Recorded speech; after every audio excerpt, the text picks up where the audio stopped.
NikkieTutorials has revealed more details about her experience on The Ellen Show in an interview that was published on April 14th. And apparently, NikkieTutorials didn't have a place to go to the bathroom, even though other mainstream celebrities had their own private bathroom. But she is hot today, my friends.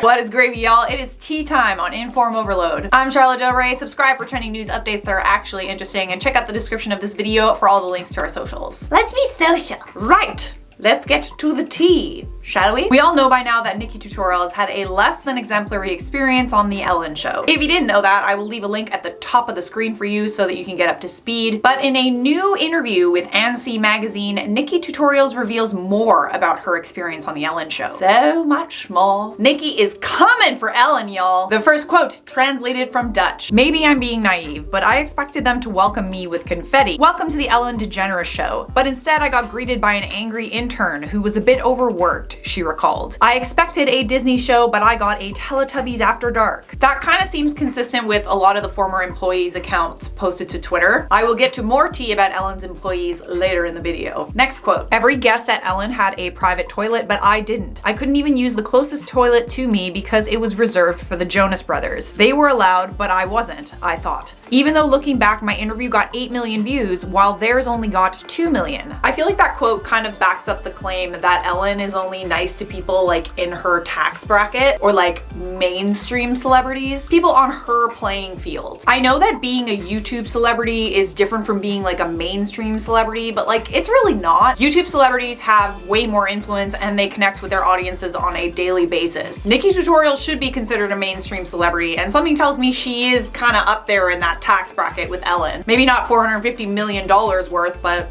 she probably makes as much as a Jonas Brother, or more. Ellen has yet to respond to Nikkie's comments against her. It seems that the internet is turning against Ellen DeGeneres. A petition has been started to replace Ellen DeGeneres with Ellen Page on The Ellen Show. And the crew for The Ellen Show, already rumored to be overworked, have revealed that they are furious over the lack of communication and pay cuts since the pandemic began. What, so it's either I'm overworked or I'm not worked at all? According to Variety, the crew is outraged by how they are being treated by top producers of The Ellen Show. The core stage crew for The Ellen DeGeneres show, amounting to 30 employees, got no written communication about the status of their working hours, pay, and they didn't receive any inquiries about their mental or physical health from producers for over a month. That is according to 2 sources that spoke to Variety on condition of anonymity. When employees reached out to their bosses, they wouldn't answer the phone, and when they did answer the phone, they would reveal very little. They also had no information on how much they would be paid for over 2 weeks. To make matters worse, in order to film the at-home version of The Ellen Show, instead of using the crew from the show, a different non-union tech company was hired to help Ellen tape remotely from her jail. Oh, I'm sorry, I meant mansion, not jail.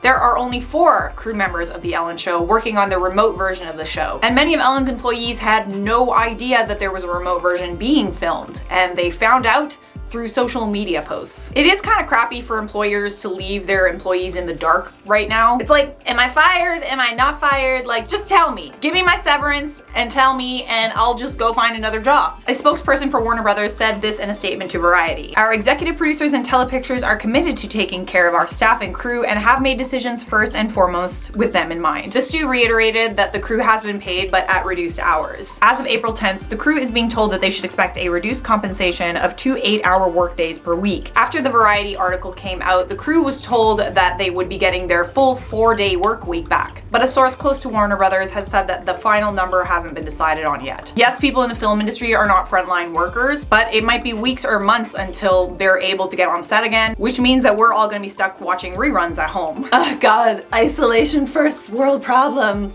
Alright, why don't we wrap up this video with some comments. Sahar Verona said, who else is celebrating their birthdays during lockdown? Who knows, man, maybe we're all gonna celebrate in lockdown. Depends how long this takes. Capoto said, thank you so much, Charlotte and IO. Weathering this pandemic, stay at home has been a lot easier having things like IO to look forward to. Well, I look forward to making videos for you guys every day, so it goes both ways. Alright, that is it for me. Thanks for watching. Leave a like on this video if you enjoyed it. Subscribe if you want more news updates, and I will see you guys in a future IO video.